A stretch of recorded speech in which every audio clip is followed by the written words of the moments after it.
乡亲朋友，大家好，欢迎收看《村民大会》，我是许丽丽。新北市的泰山区新庄区鸦片，就像你看到的，有青岛人物还有工厂都伫鸦打呗。大家伫鸦片来搞生活，也按多年来新北市政府呢伫鸦片来进行一件稳定准尸体重发案，唔过才引起青岛争议。现在呢也早在讲起，新北市也按多年来开发面积青大嘅100。重发案影响嘅范围差唔多就有400人公顷案发，民众就会问讲，假如係讲参加一件重发案，獲嘅拆槍槍過後，假如係用嘅神咯，現在今年代以前，強拍出嚟撈幾鴉片拆槍槍嘅，佢大家就會問講，係講參加一件案呢，假如無奈何去，從唔看到嘅鴉片就係100範圍當中嘅美化新村，以後都見唔是人言呢，大家親手講，係嚟貴生人嘅獲嘅拆槍槍過後就冇睇咧，還有啲鴉片嚟做些個人嚟嘅勞工朋友，假如就會遇到冇條路嘅問題，一按到嘅問題應用嘅神咯。今日村民大會就有請嚟青島嘅當地鄉親，還有來賓，去共下來指教鴉片案呢。開會了！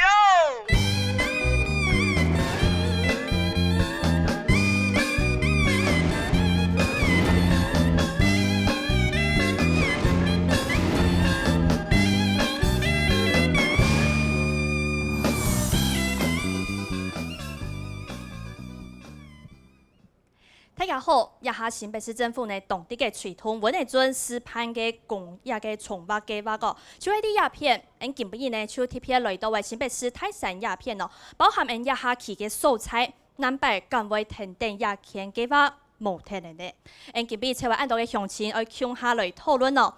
大家都知道啲鴉片呢，這一大片區域當中有非常多人在這邊共同生存，包含中小企業，包含許多居民、勞工，大家都在這邊過生活，大家在這邊過日子。可是呢，現在這件勢力重劃案子讓大家人心惶惶。我們今天就要共同來討論這個案子，它到底裡面藏着什麼樣的內容？首先為大家來紹介近比嘅特別來賓，頭一位係新北市議員、新北市議員鍾粉英，鍾議員你好。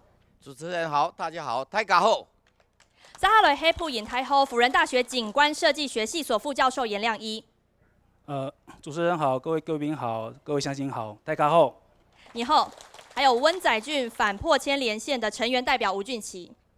各位鄉親好，大家好，大家好。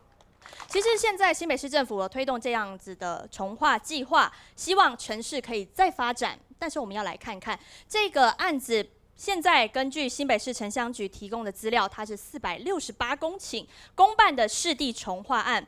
究竟這樣子的一個城市再發展，它是一個美夢還是噩夢呢？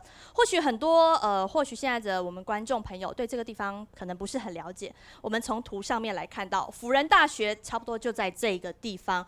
因此呢，這個案子當中，它是分為2個行政區，是泰山還是有新莊這2個地方。但是我們就要說到，推動這樣子的市地重劃案。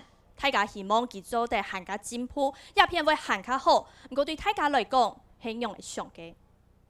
求你了，朱市長，請你把我們的家、我們根，還有我們的工廠留下來，好嗎？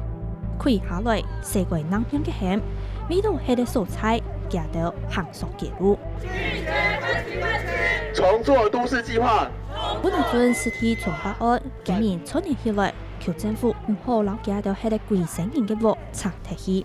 我哋爸爸頭擺差唔多50年前，就先做辦過了等，因為了等當到工廠，還記得是在工廠上班，還是想行考課然後是在了等準備存錢買屋，還想我哋呢係3台將大的了等。今年真係持久組織係新成員有所謂。當年啲風度來來去去，生活飛熱。呢條路嗬，上一對成日呢個開始嗬，特別係世界世界啦，放學嗬，還是開始走到台去加成日是搶得了燈了，哦，成日搶得了燈了，台去搶得了燈有感情。另外還有係啲鴉片貴生人嘅阿伯婆，已經70太能死嘅，平常時出體20條愛出去買玉蘭花，轉去屋卡行愛照顧屋卡人。對佢來講，還有一件行較重要嘅事情，就係抗議。足濟屆我嘛袂曉講，足久就有啊，嘛去到台中，假到面膜用合法嘅木南摆可以变做绿体。我哋係喺台灣開始嘅南邊，跟住咧我哋插頭做工人，喺隔片上空地、農地，做得做工人，佢唔知高等做，咧係多麼公平。内政部他们在审重划计划的时候，也是看到当地的现在这个环境，确实有赶快进行都市防灾来做这个更新的必要了。所以其实整个政策方向，其实中央是支持这一个来做一个防灾型都更的治理。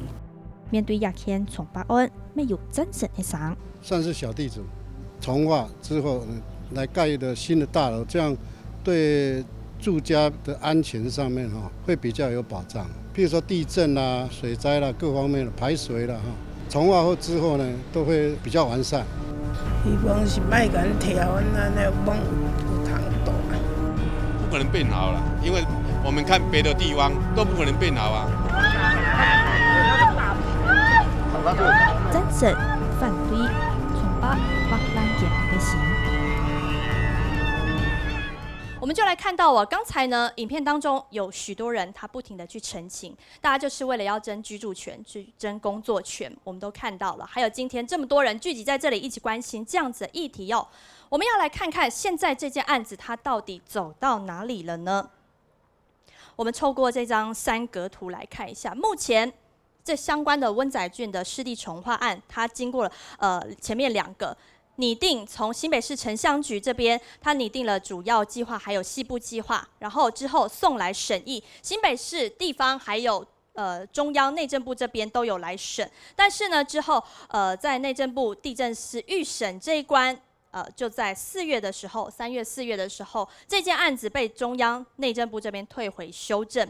这边呢，先请教我们的反迫迁连线的成员代表俊奇就算说现在内政部把案子退回去了，可是对大家来说，大家能心安吗？虽然说内政部现在把计划案就是重划计划案暂时退回到新北市政府，但是内政部第一个他没有表态说，这个重划案。他要退回重审，其实我们自救会的诉求一直以来都是退回重审，因为重划计划案它没有办法干涉到根本内容的调整。是。那我们现在发现说，它的计划案内容是要拿来炒地皮的。那因为这种案子要导致人民流离失所，我们是认为说内政部目前也退回不够。然后新北市他也要用分期分区，他说没有声音的要先拆，透过这样的方式，还是要把这案子就是硬干给他推过。所以我们认为说。基本上你没有做新的沟通和新的改善，大家原本就是因为你计划内容不好，所以同意比例只有10几%。那这尽管过了这大概6、7年、7、8年了，我们不认为说，就像现在非常多人都坐在这边，我们相信绝大多数人还是不同意这个重划案。是 ，OK， 这件湿地重划案影响到的人非常的多。我们先有请这边的乡亲来发表您的心声好了。这边是贾博凯，贾先生你好。各位好，各位基恩居民大家好。那来到这个地方来这么辛苦，那我是温仔圳反迫迁连线的发言人贾博凯。那温仔圳这个地方呢，以前是个疏洪平原管制区，也就是让洪水淹过来的地方。那也是因为这样子，这个地方呢是被禁限建的，不能够盖合法的房子，所以这个地方合法房子很少，铁皮工厂很多，也是政府政策造成的结果，不是大家爱乱盖导致的结果。那后来呢，疏洪平原管制区解除之后呢，都市计划就进来了。那一进来之后，问题是从90年代开始呢，这里的居民就一直不断的上街抗议，甚至呢一度到当时南投的省政府抗争。那到今天呢，到现在我们2016年，居民还是在抗争。为什么？就是因为这里的居民发现到说，市政府对于这个案子的规划有非常非常多的问题那其实呢，大家都同意，因为这个地方禁建太久了，环境必须要改善。那可是呢，问题是。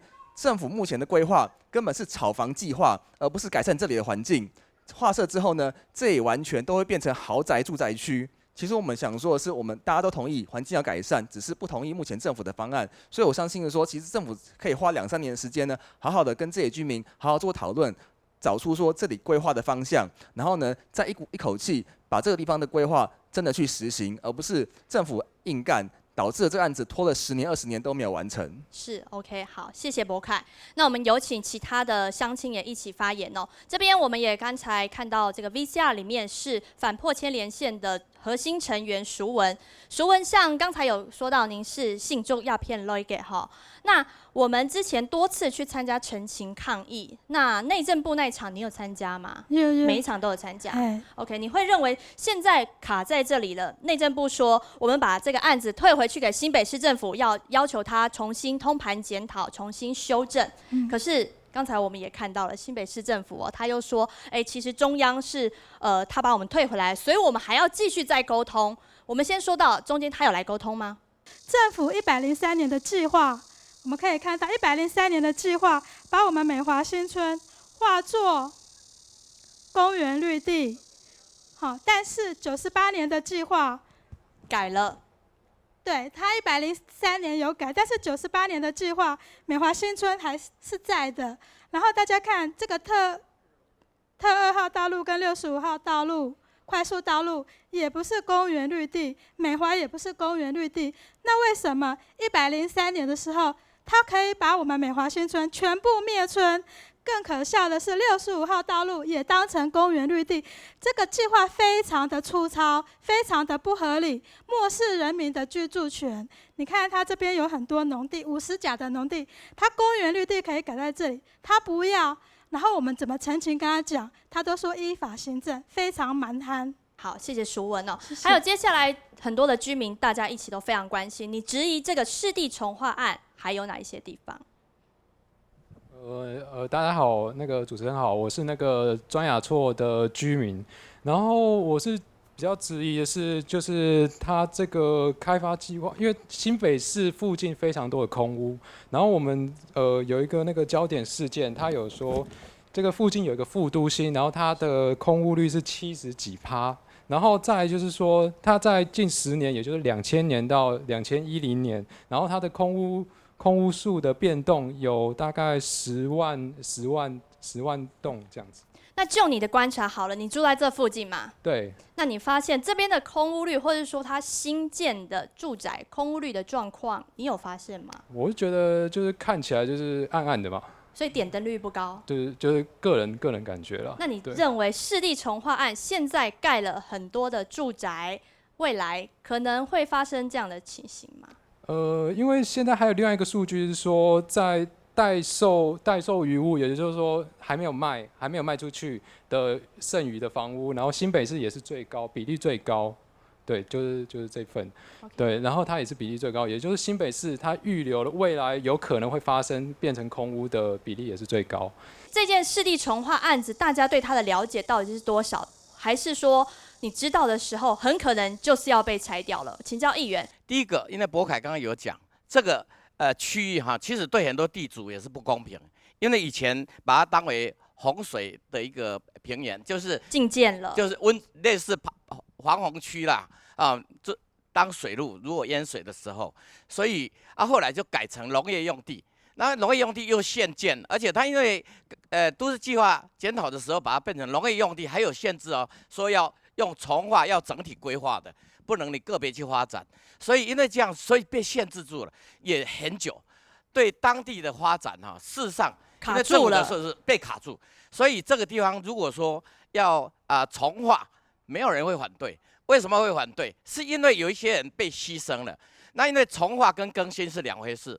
如果说像我们的合法社区其实现在都市更新本来就有条例，而且在鼓励他们也可以做的，是不是要参与整个重划，然后再来所谓的更新？所以这个应该是两件事。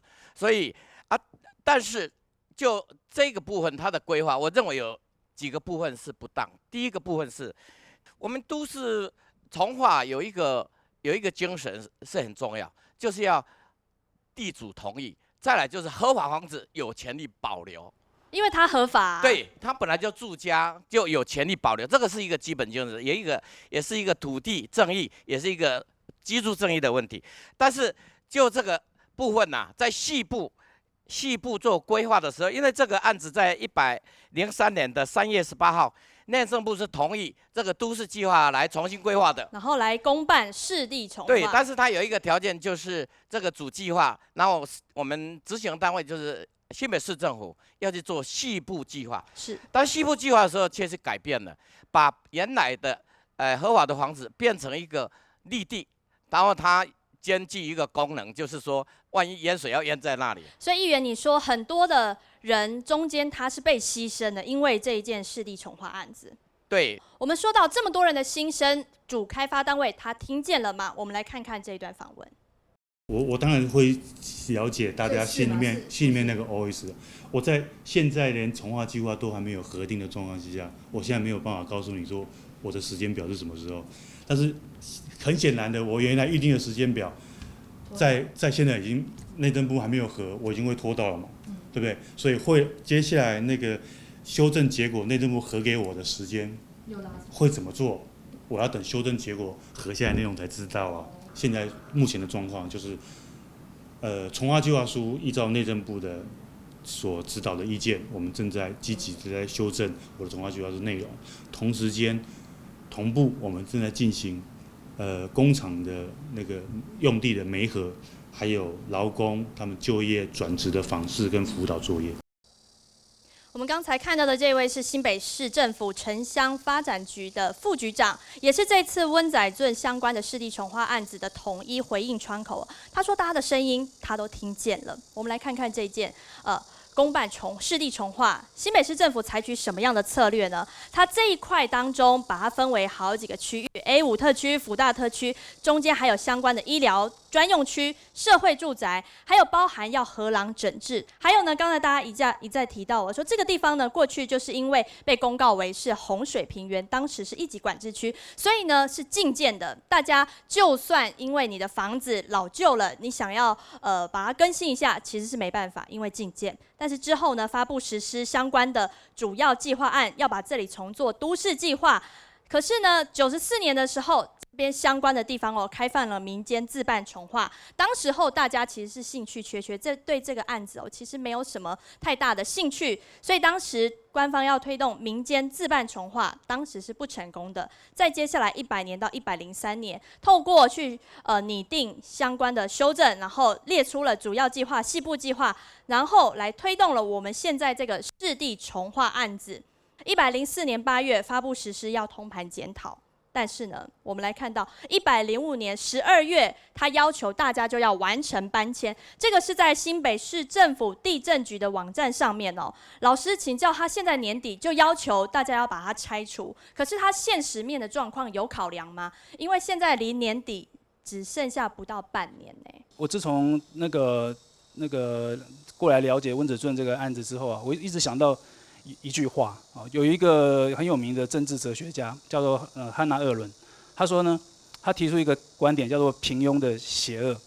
那意思就是说，很多这个官员他在做事情的时候，其实他就是照着一个自私的方式一起去做，然后他并不会去思考说到底真实的状况是什么。那对我来说，我觉得这件事，这个温仔圳这个案子，其实从一开始，就是从87年开始之后，他就是对我来说就是一群懒惰的官员。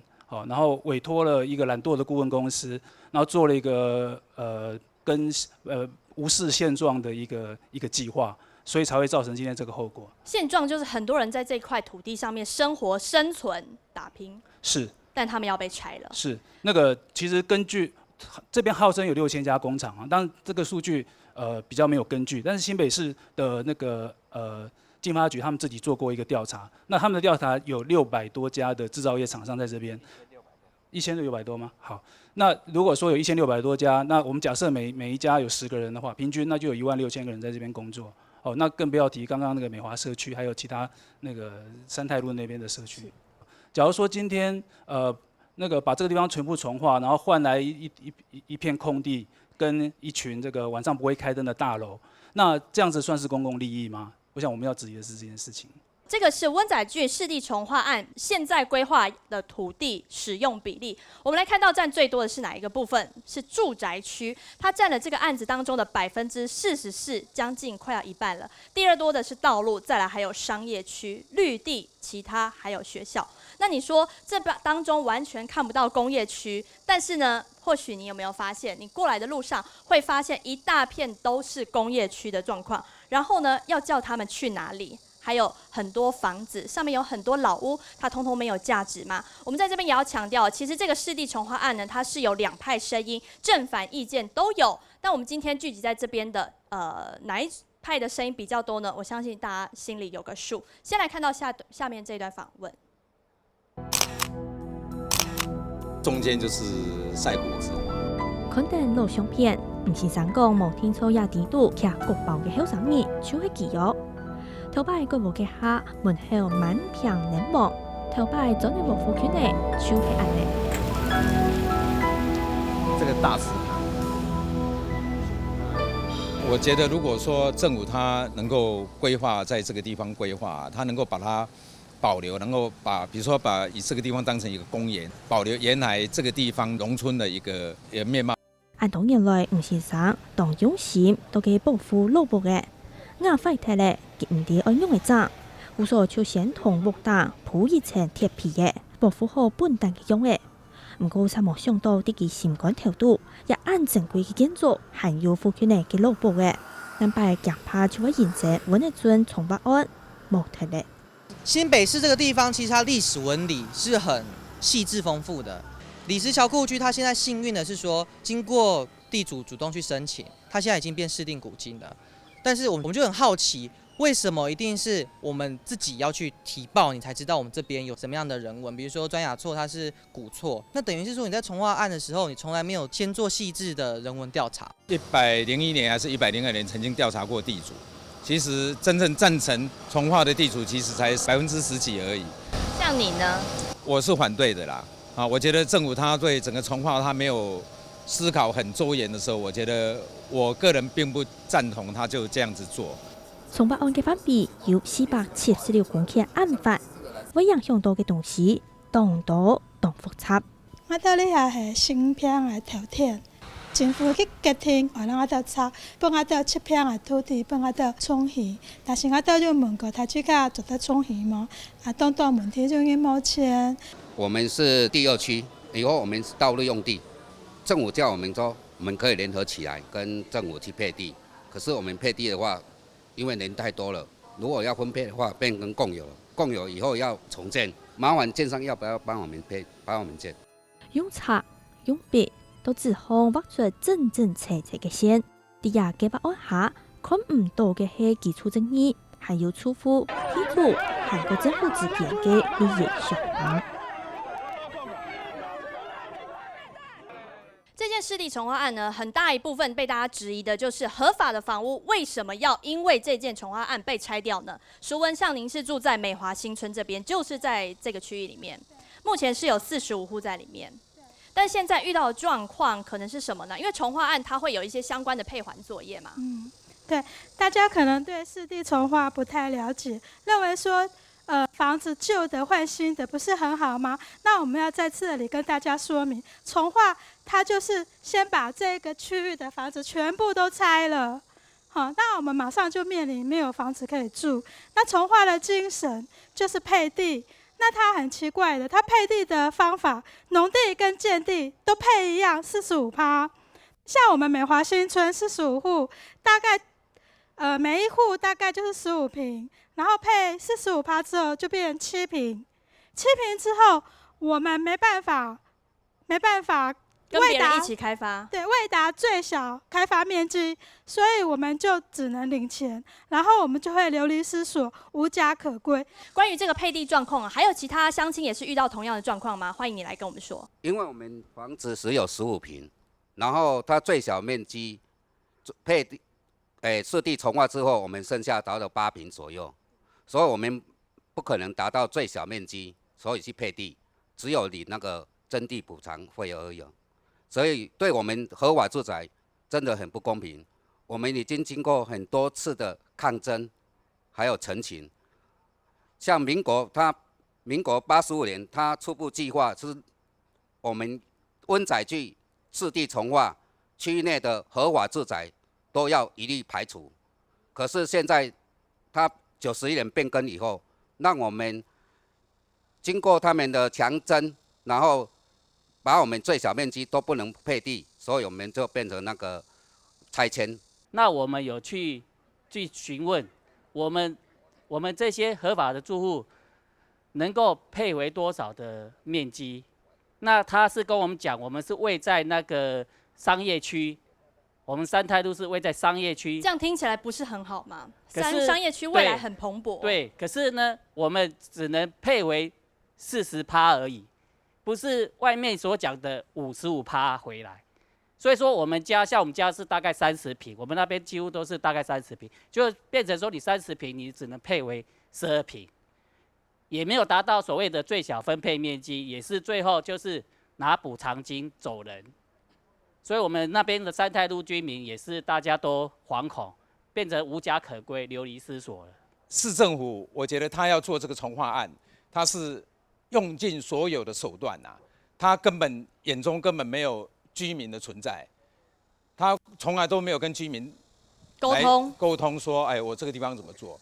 我就举一个例子来讲哈，刚刚也有讲到李石桥故居嘛，李石桥故居是当地的居民，就是住户他去提。市政府才知道说，哦，原来这个地方有一个故居。然后其实像我们温子俊这个地方，温子俊这个地方是新北市唯一农地重划，大概在50年前他有做过农地重划，所以这个地方的水的系统事实上是非常的完整。水系是非常完整的，在这个区域范围当中，可以从石门水库经过大汉溪，经过后春郡。经过刘树郡的支线，然后可以遍布到这个地方所有的地方。那以后透过这个湿地重划案呢，它会破坏了当地的水，根本没有在考虑这些东西。事实上呢，我们现在也看到很多国外的城市，事实上水的系统如果能够放到这个重划系统以后，这个都市会是多么美丽。我为什么反对？因为我们搬了以后就永远回不来。你不知道要等到什么时候他才同意你盖相关的配环，你认为之后也回不来了吗？对，一定回不来，因为你到外面去看，你就实际了解。因为琼林南路那边以前我们那边李国鼎就来过了，以前就是那边要开发的时候，两边嘛跟那个二重树洪道那边本来是要选，可是我们那边以前是很有名望的人了，我们已经住在那边150年了以上了，可是我们为啥被拆呢？试问政府的话真的不能听了。我们家没有被划到，什么都没有，但是还是要被拆。我们澄清很多次啊，他还是要拆，没什么道理。没有划在这个市地重划案里面，不是划在市地重划里，但是没有划到，比如说公共设施啊，或者是道路用地啊都没有。所以这个计划案现在就是要把先拆了，砍掉重练。我们家并没有妨害到任何公共设施，也没有公园预定地，也没有道路，这里甚至什么都没有规划到，可是我只是在旁边而已，他就是一定要拆掉。那理由给我们一个叫做，因为我们离捷运站很近，他说150公尺，500公尺内的这个捷运站要整体规划，你们家太丑，拆掉。你们家太丑就要被拆了。对，所以我想我应该讲一下我特殊状况。特殊状况呢，在这个开发计划在做的过程当中有先来做功课吗？我们来听听看城乡局的回应。对于他们这一个原有合法圈的聚落，我们原本就已经在计划里面已经有排除了几个社区，在重划的范围里面要去排除那个重划范围，它当然要有在都市计划上面的排除重划的规矩，好，比如说它的聚落已经原有合法房屋的面积聚落达到多少规模，然后它排除之后不会影响到我的公共设施。然后它的未来改建，它也不会因为它排除之后没有建筑线或者没有出入道路，这个部分在一些客观条件可以形成的状况下才可以排除。所以当时没有办法排除的，可能它是有涉及到像美华，它是涉及在公共设施上面。如果它排除了，我的公共设施没办法开辟，等等类似这种出的状况。但是这一次的我们所处理的这些方案呢，会找维护他们的权益的方向去拟妥调整的方案，尽量不要动到他们，尽量不要动到他们。土地并不是不能重划，而且呢，都市也不是说不能更新。我们这边呢，就有掌握了一份是城乡局它的排除重划延期方案哦。市政府它现在呢正在考量，因为部分地区就是因为它的面积是符合排除重划原则、聚集规模的这一点，因此可能呢在相关的配套方案当中它是会被排除的，或者是一个叫做可循原地保留程序来办理。俊奇，我们看到这样子的排除，似乎对大家来说是个好消息，但是我们认为这样还有其他应该被质疑的地方。他刚刚在访问的过程中说，会将大家排除，但是第一个，我们一直要的，就像刚刚淑恩讲的，我们要的是公告实施前的白纸黑字。你要白纸黑字，对因为谁都不知道你说了到底会不会做，会不会把你排除。他刚刚那个说法，其实他从去年我们抗争开始就一直讲了。他说公告实施后，我会将你们排除。但是我们就一直问说，既然你可以那么笃定，为什么不能给我们白纸黑字？他给不出来。我们又问说，那公告实施之后，我们已经没有任何程序可以卡关了，那怎么办？要是你食言怎么办？那新北市他对这个就是说啊，你要相信我们啊，不可能发生这种事情，所以我们就觉得他在打模糊仗，他明知道自救会的诉求是什么。然后第二个是说，他透过比如说有声音的，他可能就说啊，我安抚你，我把你排除。那假使真的排除了，这个计划案变得坑坑巴巴，那变得坑坑巴巴以后，这计划案还能继续做吗？它根本就不是一个完整的案子。完整的案子。OK。好，老师请教，假如说现在呢，他需要排除一些地方，因为某一些原因，所以可以排除。然后呢，细部计划改来改去，它会不会影响到他的主要计划？然后他最后就把这份计划再送出去审定，这样是 OK 是合理的吗？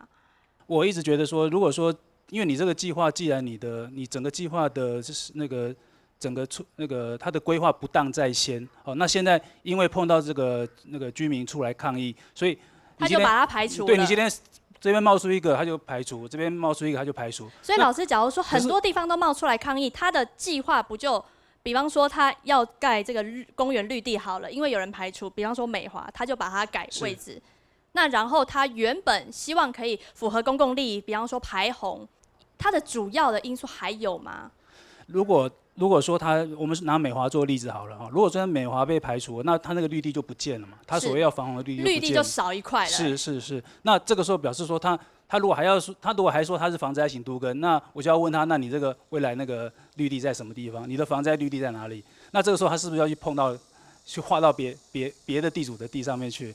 一旦这个被排除的这些点变多了，那等于说你一个计划上面就坑坑巴巴。就像补丁一样。对，那你这个计划，那你这计划还有什么意义呢？那这个时候你就重来嘛。那现在他假如说照你的方式重走的话，他不就又要再花这么多时间？那我认为说，这个过程当然就不能急。好，那我觉得像温子顺既然在这边这个住户已经在这边住50几年了，他也不急着等你在妥善的、慢慢的对规划，你好好的大家坐下来谈个2-3年啊，那之后得出一个大家共识，然后拿出一个比较完整、大家各方都满意的计划，那这样子何乐而不为呢 ？OK， 谢谢老师。议员有办法，大家最后都很完整，大家都能够接受这份最后的市地重划案吗？因为他这个计划案到要几十年啦，真正完成还蛮久的。那后面我跟你讲，现在主政人搞不好都不在位置上，那以后谁帮他们排除？如果我就跟他们讲啊，如果说以后不能排除，他说你既然已经公告，已经无退路了，要任何修正都没有空间。那你要抗议新的政府，还是以那个时候规划的政府，新的市政府，还是已经退休的朱立伦政府呢？ 所以那个时候后面有烂摊子怎么办？所以人家一直不能相信。然后那个时候有去抗争，那跟中央他们去开会，就回来到目前为止啊，我没有看到他们有任何一次沟通。其实这段时间他好好沟通，赶快做变更，还比他还可以抢到一些时间，以后去处理，对，可能还更快。议员说到的，会不会之后呢？现在说了是这样子，但是之后翻脸不认人，下一个政府上来的时候，大家又该怎么办？会不会之前说好要被排除的，然后又被拆掉了？合法的房屋要被解决，但是其他还有不合法的问题，比方说这个地方违章建筑、违章工厂铁皮非常的多，他们又该怎么办呢？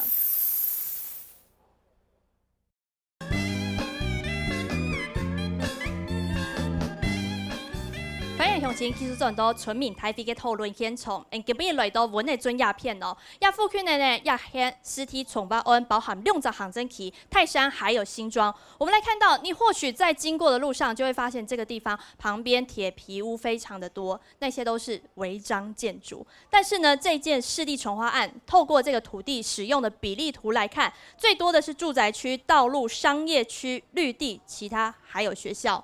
那很大一部分。工業區這些鐵皮屋工廠，通通沒有看到在這次的重劃案的一些使用比例分配當中。那你说这些铁皮屋他们要去哪里？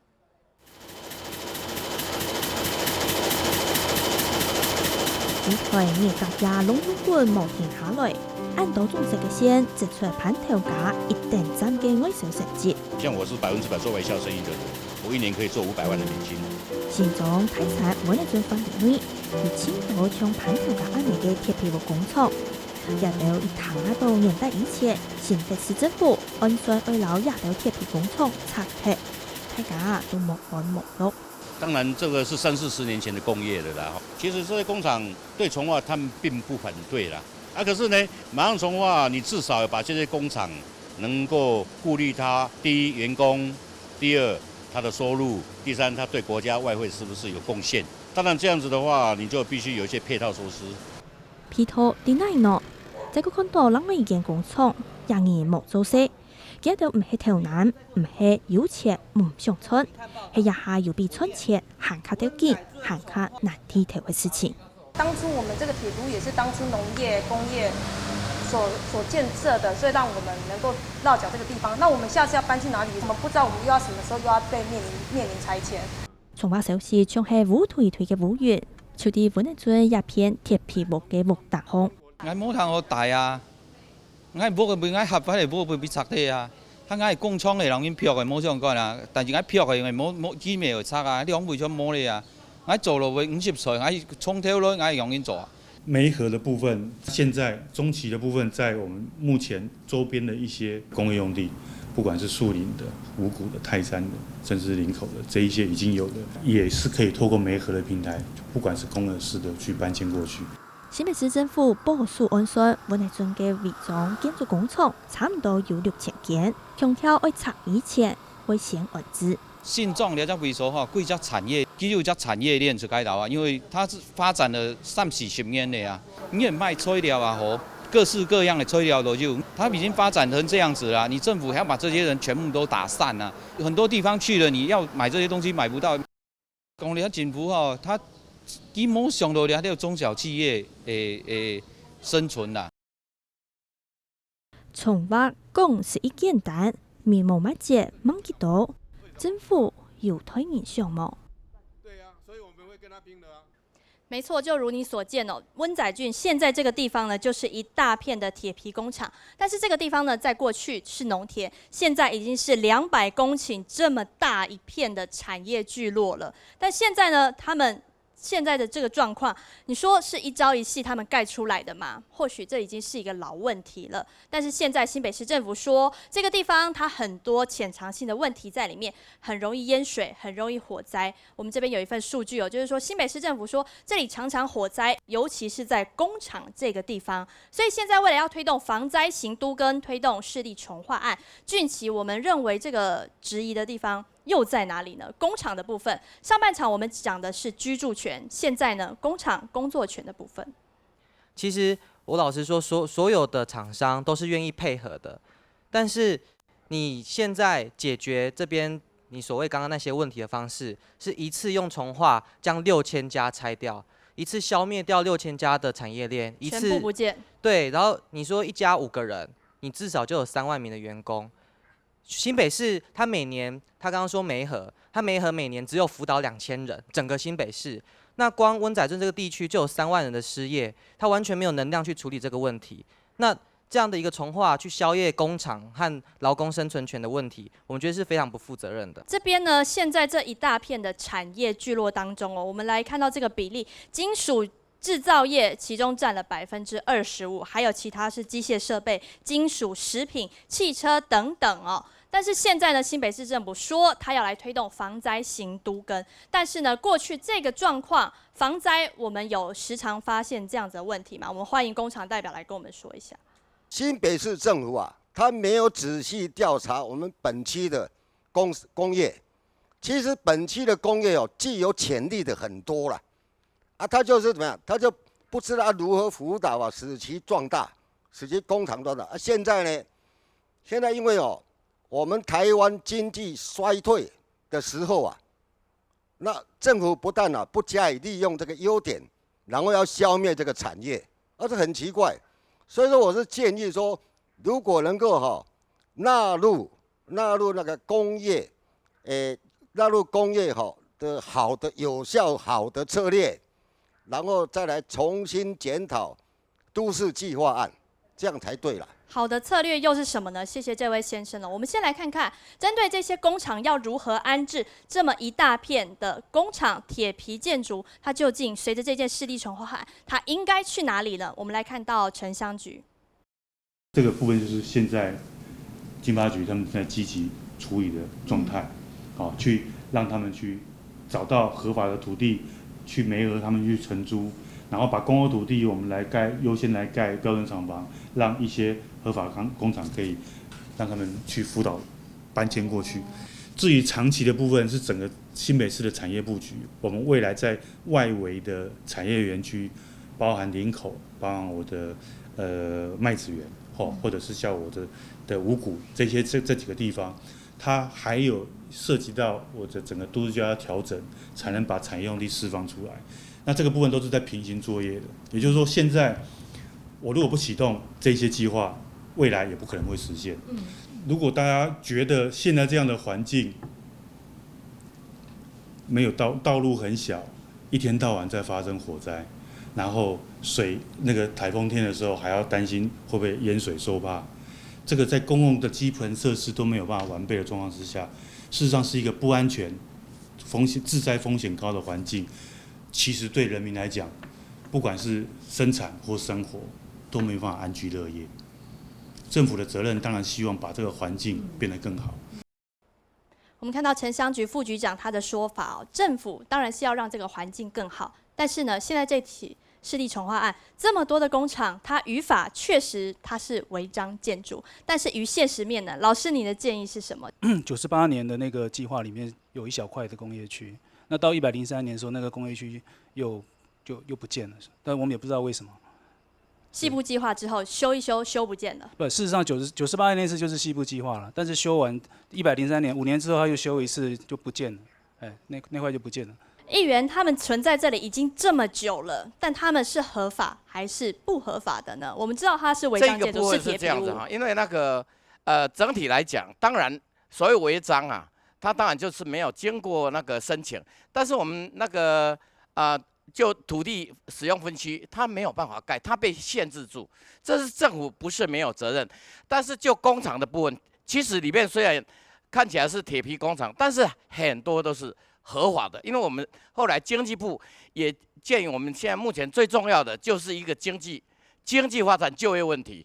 有一些虽然没有一个合法登记工厂这边，但是事实上他们也都被课税，而且有一个母公司是合法的。拼经济、拼就业，但是现在这个市地重划案呢，很多人可能会因此而失业了。工厂代表，欢迎你跟我们说你的心声。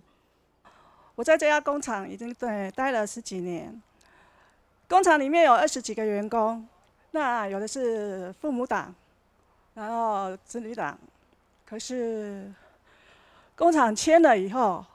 我们去哪里？因为大家都住在新庄、泰山、五股地区附近的，对，都是附近的。是，一迁就是所有的工厂全部都迁走了。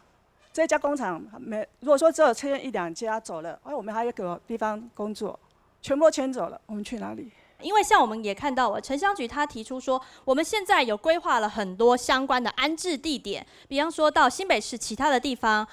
现在已经拟定出来，比方说像树林、新店、汐止这些，希望可以把大家安置过去。但是呢，实际我们有人已经去其他地方看过土地了嘛？因为早就知道说市地重划案会把大家迁走。我本人有到林口的那个公一那边工业地，城乡局局长。他带你去的吗？还建议你去的？不是，他是说。那个地方公一有70公顷的地可以让我们这些人搬过去，但是实际上林口这边的工业地，它的70公顷根本都还没有做细部计划，等于说里面后半段那一边根本都是森林一大片，还有五股垃圾山这一块地，当地的居民怎么办？他要怎么处理？要把我们安置，一定要安置在合法的地方，不可以说随便划一块三峡的麦子园或者是说五股垃圾山，你那个不合法的地方，我们去的时候3、5年还是10年，又要叫我再搬一次，哪来那么多费用？ OK， 好，他说上面指出安置大饼看得到吃不到，没错，现在规划了很多地方，但是现在它土地能够使用吗？假如说大家马上就面临要搬迁的话，它又应该要去哪里？去的话，有地方，可是可以去吗？还有其他人也是遇到一样的状况了吗？像我们也知道啊，大家就是在这个地方已经投资，陆陆续续在为你的工厂投资了很多金钱，投入了很多时间人力了，但是现在面临市地重划要你搬迁，作何感想？在我们位置还没找到的时候啊，我们就已经收到政府的一个公文，说我们必须付给那个无法配合员工，就是搬迁的员工遣散费。我们对于我们的下一站在哪里，我们都已经很恐慌了，所以我不知道说，要如何解决这样子？那我们有去关心说我们的那个政府给我们的安置点。那在这个安置点的话，就是我们就是如这边说的嘛，就公益地的话，它目前为止都是林地。那至于林地的话，我们了解是10年后才可以完工。那还有关系就是麦子园的12公顷地，12公顷地目前现在是田地，那它也是预计也是可能要10年后才能完工。那但是麦子园这块地的话，据我们了解它是12鸟，因为它有要安置就是我们那个甘源的铁皮工厂，那至于安置那个甘源铁皮工厂，也只能是安置1/10。那现在又要来安置我们温仔郡，所以我们都觉得说，那个就是政府安置的这个大饼，是我们根本就是用不到的地方，看得到吃不到。嘿，对。大家已经针对城乡局提供的这些地，已经去做过功课了，没想到发现这边根本没有办法过去。是的，我敢说啦，就是说你今天如果说要，比如说我们要制造一台车子。大概在那个温仔郡这边，大概就可以完成7到8成了。是，对，这是非常非常特别而独立的一个产业生态聚落。那这个生态聚落，它除了创造了我们大量的内需，那也对外交就是那个外销方面也做出了很漂亮的成绩单哦。可是呢，政府竟然都很漠视我们。那都没有给我们任何的协助。台湾的中小企业很可怜啊，完全是靠自己啊，自力更生哦。那在这边的所有的厂商，其实彼此是依存很对依存度很高的哈。那所以说，今天就算如果说我是觉得，如果今天要安置这些厂商，其实你要安置就是整区一起搬过去。要搬去哪里呢？对，那就是问题所在。是。那现在市政府提出来的这些方案，就是说。等于说你就把这个产业链给打散了，那打散之后，它还能不能维持原来那样子的竞争力呢？我觉得这个是要打上一个很大的问号。这个地方呢，这一区这么多的铁皮屋工厂、违章建筑，你说它是1天2天造成的吗？或许像刚才潘老板说到啊，已经是30-40年的一个历史工业了。现在他批评却是你1天就要叫他们把它拆迁。我们节目进行到这边呢，我们最后开放给现场参与的乡亲，你可以一起来提出你的心声，一起来请教现场其他的面临一样状况的居民哦。大家来想想看，下一步应该要怎么走？这位先生吼，咱遮拢种5、6千间，做做无5、6千间嘛，应该3、4千间有啦，吼。是安怎你的民调才做一个0.几咧？这是对阮足无公平的，我来较拄我讲重要，就是较拄咱众议员讲的，大家会记哩哦，咱有爱有危机意识。什么危机意识？伊即摆的蓝图，伊的4部计划拢好啊，伊只要搁重新送审内政部，内政部若无同意。因嘛共款的执行哦，我即嘛是咧惊咧哦，所以咱来拜托众议员一下，所以讲伊只要若重新送审咧，无一定12月就敢拆，这是足恐怖的，我是较烦恼这点。较拄啊，众议员咧讲的时阵，大家要听好清楚，重点伫遮，伊搁重新送审，你即嘛行政院好，你搁甲居民沟通，有啊，有沟通啊，较拄啊，伊拢有咧讲啊，你较拄啊看报纸，看咱的电视，你有去访问迄个副局长无？伊从头到尾拢咧敷衍，咱去几座啊？伊甲咱的话咧，拢无咧听，是毋是咧？咱在座的遮去几十遍啊，拢无咧听，所以我即马是上惊就是安尼。我们家做了差不多40、50年，那我妈妈说，在我们买地的时候，她还没有规划成温仔郡，是买了之后才规划的。那我们今天的诉求是，你要让我们无缝接轨，你总不能先把我们拆了之后，我们就又搬了一个工厂。那我想请问一下，搬工厂那是几年？2年、3年，还是5年、10年的事情？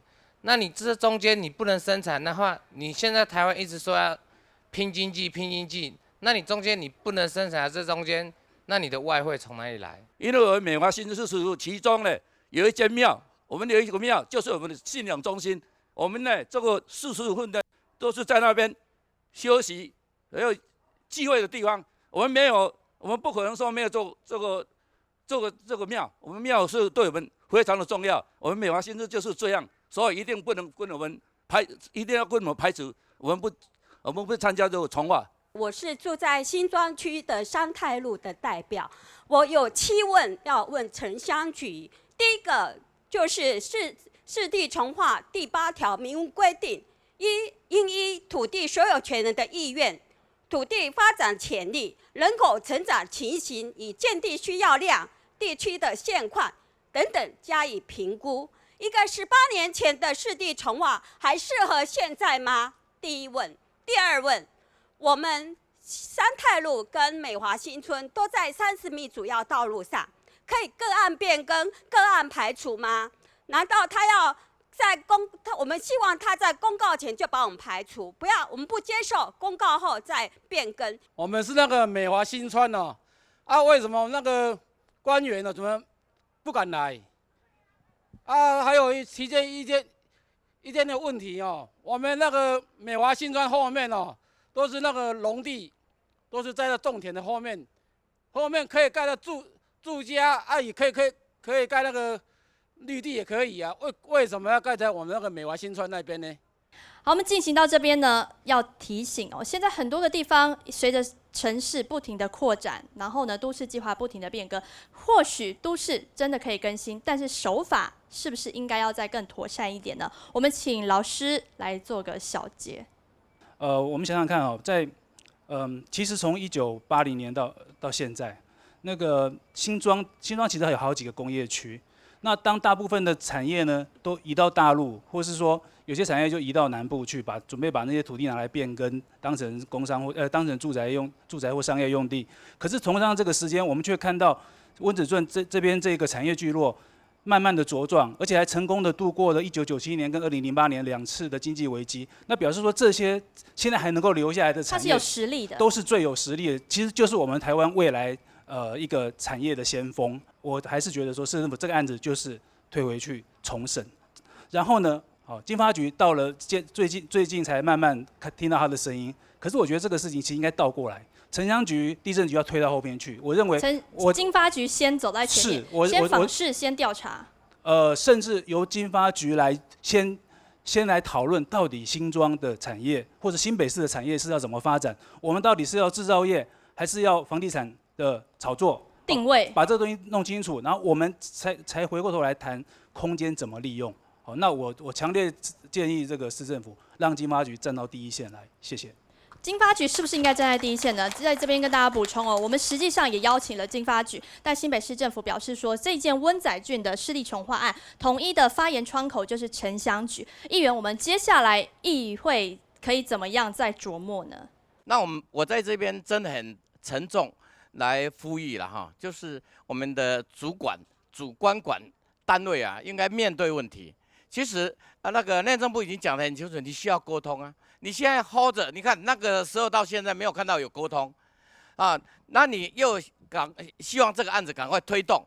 我说一个建设案，没有人会反对，但是真的面对问题，把合法房子该排除的把它排除，那经济面要顾及到，让它无缝接轨，也不要破坏产业链，因为这个做下去，如果马上伤害到我们的经济民生，那就真的很遗憾。这就不是一个都市计划的原意，大家要双赢，而是很多都输了。我认为就是要有周全而且系统性的思考。OK， 好，谢谢议员哦。议员提出来，工厂的部分是不是要先安置再后拆迁？先想好他的安置计划，那居民的居住权谁用来保障呢？我们进行到这边，俊琪，我们今天的讨论的话，你认为下一步会是什么？其实真的要问说，城乡局新北市从过去一直说他有诚意来沟通。那为什么他今天却没有出席？好，今天难得有就是第三方媒体这样子，就是出来举办这个辩论或者说对谈的机会，但他们却不愿意出来。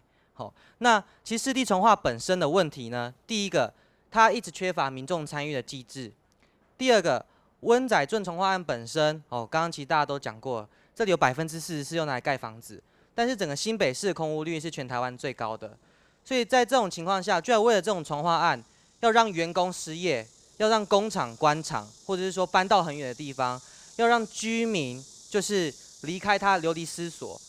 那面对这种生存的议题，然后新北市今天居然还是没有来，所以接下来会开展什么东西呢？我想自救会看到新北市今天没有来，态度已经很明显了。自救会接下来还会再展开行动，针对新北市再做进一步的抗争。好，谢谢，今天谢谢大家这么多人一起来参与。其实呢，都市计划同时是这件市地重划案，我们要再次强调，其实它是有双方两面的看法，有人赞成，但今天呢，我们大多数人是比较持反对意见的。我们要说，都市不是不能够更新，但是它的手法是不是更应该要周全一点？因为这个都市计划不是要让大家流离失所，不是要让大家失去工作权、居住权。今日非常感谢乡亲乡下来讨论，今日嘅全面台北出到呀，感谢大家。